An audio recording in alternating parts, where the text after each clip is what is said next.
A friend of mine's hosting a car show tomorrow, and it's at the Frankfurt TPA Park, Saturday the 17th. If any of you are from around here and want to stop by, I'm sure he'd appreciate the support. So I was out here kind of cleaning up the old hot rod a little bit, and I thought, I thought a couple things. First thing was, I put this car back together 10 years ago. And it's kind of starting to show signs that I've been driving it for 10 years. So, there's this part of me that wants to freshen it up, and then there's this other part of me that just really enjoys it the way it is. We'll see which part wins. Before I get too far into my conversation, though, I did want to thank Mofo Driver. I got your stickers yesterday. They'll be going on the lift here pretty directly. I'll be sure and show them, and I think I got a couple others from other people that have sent me some over the years. But I thought to myself, this would be a good time just to kind of show my old hot rod to people. So hang on here and we'll do like a quick walk around. The old girl, as I've affectionately called her for years, I don't know why, is a 1930 Chevrolet two-door sedan. I'd say I put it back together because the car was originally built in 1961 by a guy that was 19 years old. I grew up down the street from this guy, and he'd kept this car from the time he was 19 until the time I bought it, probably 11 or 12 years ago. When I was a kid, this car was involved in an accident, and it got wrapped around a telephone pole. And I had gone up to this guy's house a couple days after it had happened, and I'd asked him, what was going to happen with the old car, and he said he was going to put it back together. I'm 14 years old. I'm looking at a car that is basically broken in half. It's in the shape of a horseshoe. And I'm thinking, I want to see this.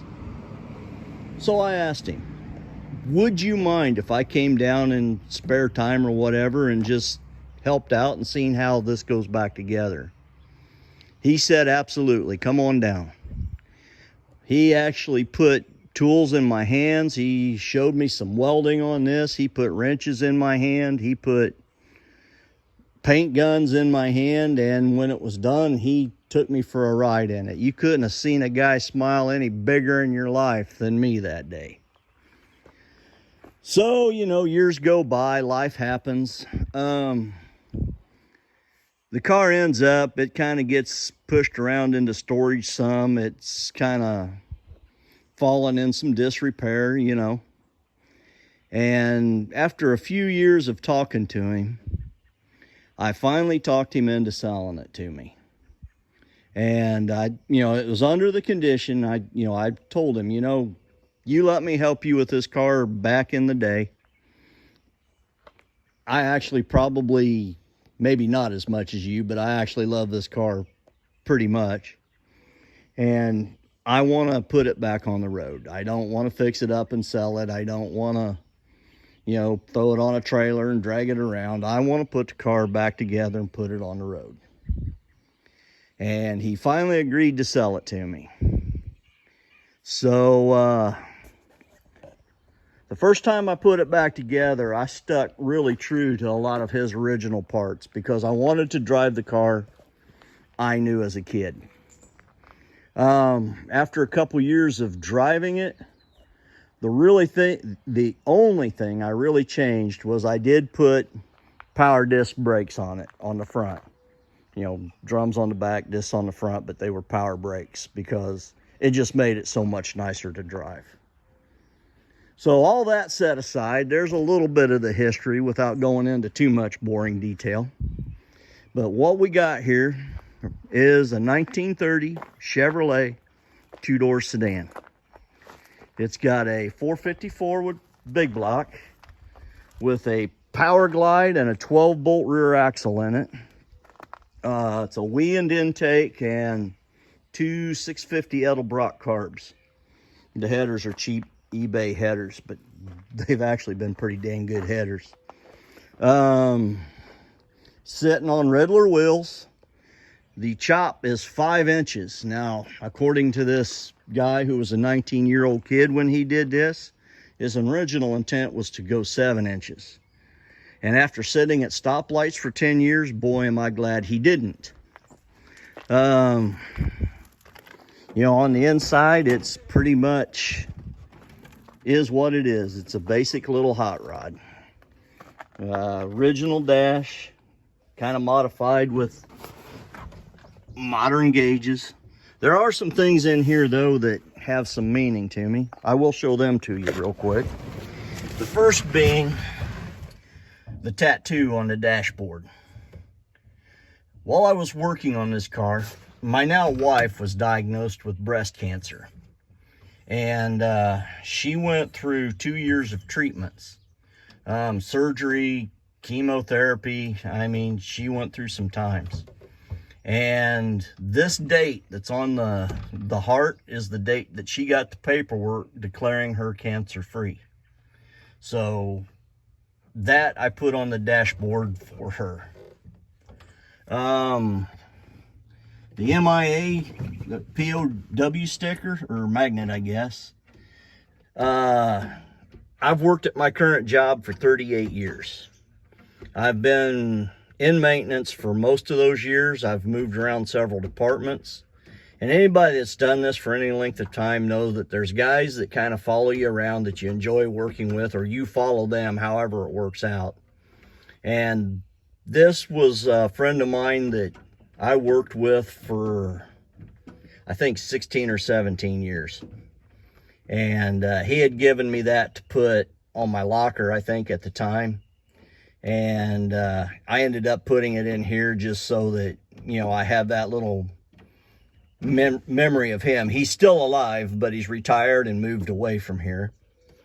The little stoplight dangly thing here. This hung in my grandpa's Galaxy when I was a wee lad. And I can remember sitting there being a wee lad doing wee lad things. And yeah, when I found that, I had to put it in here. I don't know, I just had to. On the back of the car, oh, let me get out here a minute. The Coca-Cola pop top popper bottle opener. I have my uncle ran a Kroger store for 50 some years, I believe. And I know that I'm probably the only guy in this group old enough to remember the old soda machines where you would rack the pop through the little gate and then 10 cents, pull it out. But that was with that pop machine in his store. So, yeah, I've got a little bit in this car just to kind of keep me in line with the people I know. I'm not sure what else to tell you. I said it's a big block, Power Glide, 12-bolt, Riddler wheels, 85 S10 brakes, 71 Pinto steering rack, 442 column. It is whatever I can find to keep it going. But this car is a blast to drive. It's fun to get down the road. People either love it or hate it. Why don't you finish it? How come it's not painted? Are you going to paint it? Why is it so rough? You know, those are the naysayers. And then there are people who just walk up to it. This is the coolest thing I've ever seen. And, you know, I think, at least my hope is that this car kind of represents something that anybody can build. You don't have to be rich. You don't have to have a shit ton of money. You don't have to have a shit ton of tools. You just got to have the desire to put something together. It doesn't have to have a lot of fancy stuff. It just has to go. And that's where we are with this. I enjoy driving it. It actually does. You know, maybe Rocker Pat can explain to me how I go from a single 750 Edelbrock that's getting 7 miles to the gallon to 2 650 Edelbrocks that are getting 11 miles to the gallon. I haven't figured that out, but that's where we're at. So, you got any questions, let me know. I'll do my best to answer them. Like I said, if you happen to be in the Frankfort area, we'll be at the TPA Park tomorrow, Saturday the 17th. And then we are going to cruise into lot. Look at that little bastard. He just thinks he owns my garage. Do you see him? Look at him. I've tried to chase him out 2 or 3 times and the little bugger just runs back in. Anyway, after that, we'll be at the Sonic in Lafayette, Indiana. So if you're from this area and out and around or whatever, you want to say hey. Say hey. If you've got a car and you're anywhere in the Clinton County area, come out. I'm sure that this, let me see here. This is a benefit tomorrow for, let me get you right so I don't misquote here. Hang on.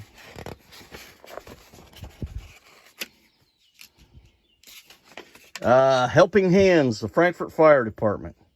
So there you go. I hope you all have a good day. There is my little hot rod. I'll catch y'all later.